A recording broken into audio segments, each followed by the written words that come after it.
Hello everyone, I'm Brian. Today we're reacting to Atman of Hindus and Anatman of Buddhism.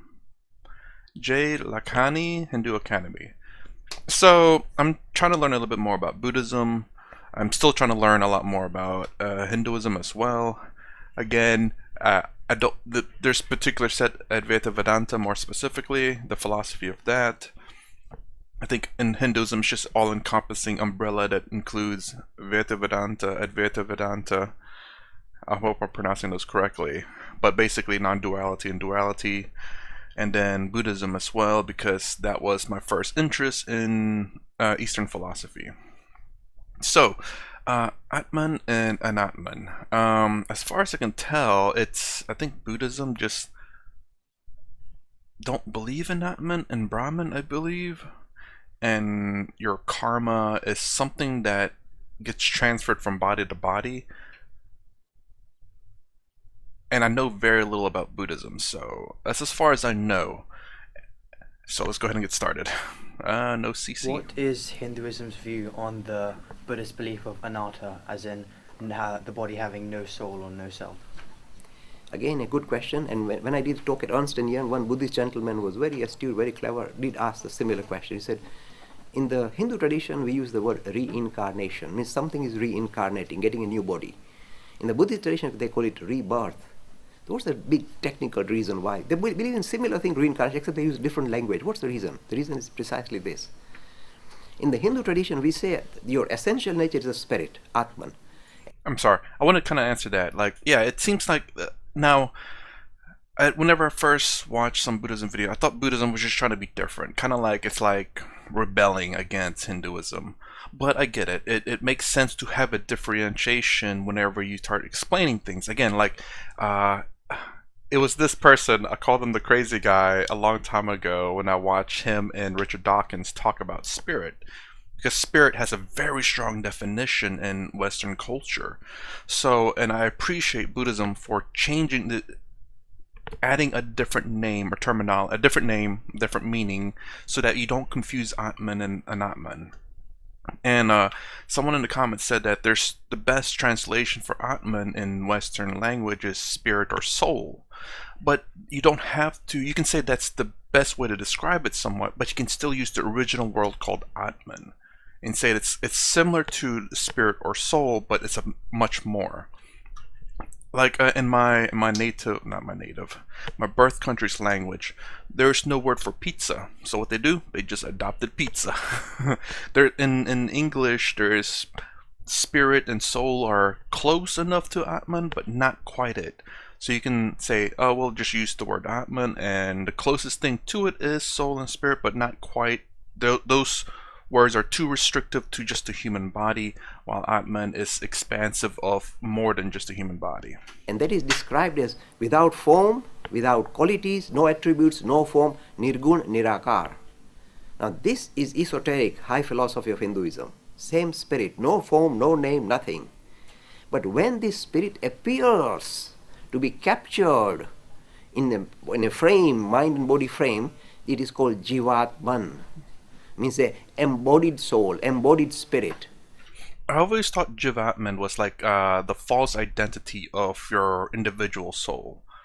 So, so kind of like how I believe in duality. So I would have this Jivatman because I do not believe in the fact that my body and your body and every other bodies and every other thing is Brahman. So that's like Maya.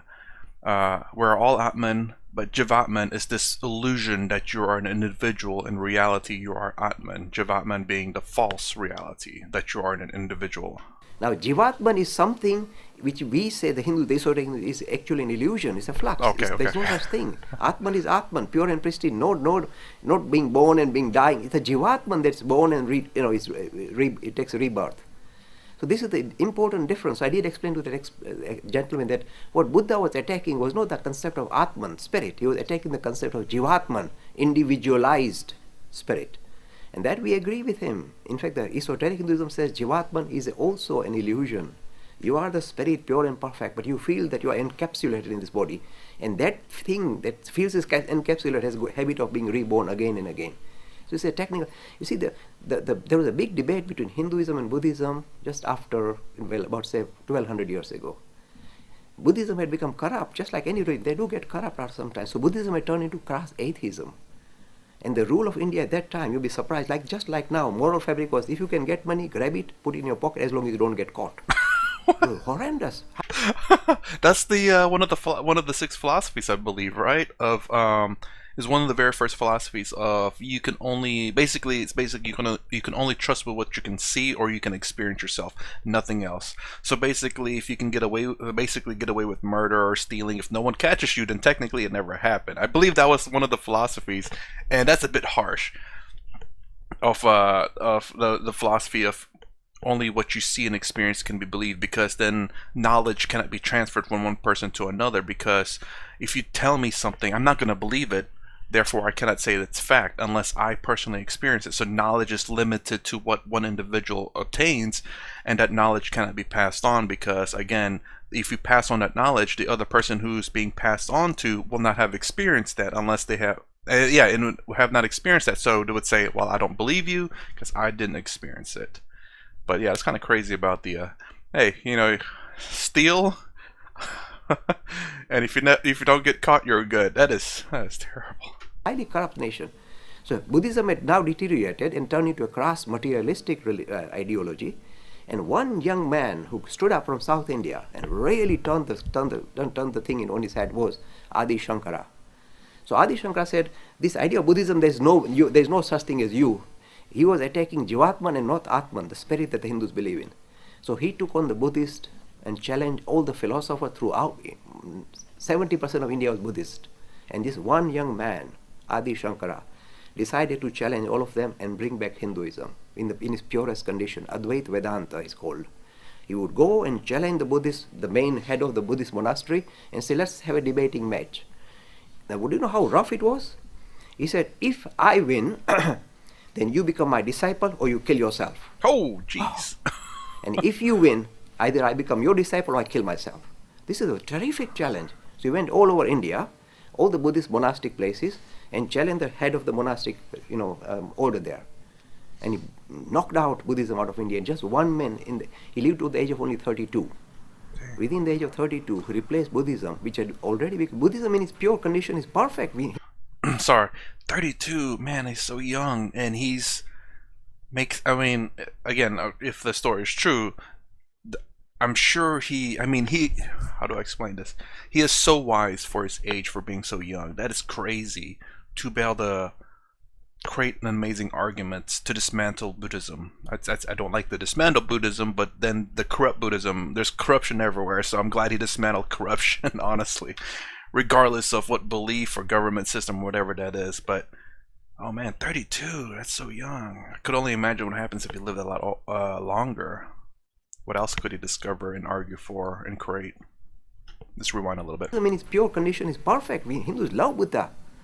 But this kind of big tussle between Atman and Anatman, there is no spirit. There is spirit, but there is no Jivatman. That's a big distinction.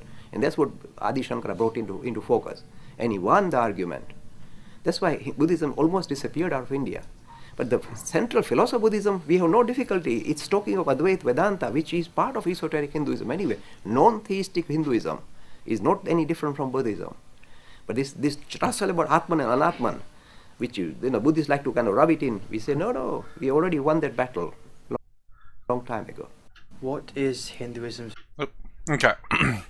So it just looks like it's playing back over again. Alright, so,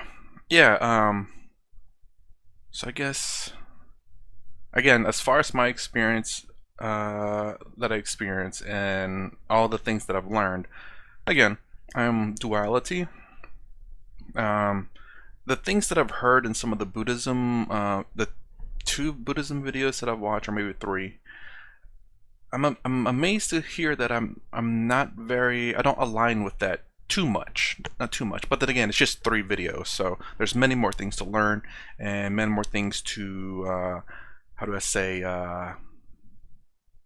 gather, to expand my own beliefs or philosophy from the religion or from the way of life philosophy. Okay, yeah, so basically I definitely need to check out Buddhism a bit more. and he didn't really. So is Anatman basically Jivatman? Because he didn't really talk too much about Anatman. He talked about Atman and Jivatman. I know, again, going back to the very beginning, that Buddhism believe in, I believe it's karma, but this karma, it's something that's separate from everyone else's. This karma that's like, it once it hits it hits your body and it stays with your body until your body dies, and then it continues past you. I believe that's how it was explained. And then it goes on to the next thing, whether it be an object or an animal or just whatever else it so happens to hit. It's just constantly flowing, never stopping. And this is their explanation why of how to separate Atman and their belief, Buddhism's belief, that this spirit, because I think they do believe in that, but it's not the same as Atman. It's just the spirit that constantly flows, that's separate from all the other spirits. So that's the reason for duality, I believe. Duality. Again, 3 videos. I'm definitely could be wrong on these, so, but that's as far as what I remember from those videos. Anyways, that's the end of this video. Atman of Hindus and Anatman of Buddhism. Lakhani, sorry, Lanki. Anyway, that's my reaction to this. If you like my content, please consider subscribing. Thumbs up, thumbs down below. Thanks for watching. I'll see you in the next vid.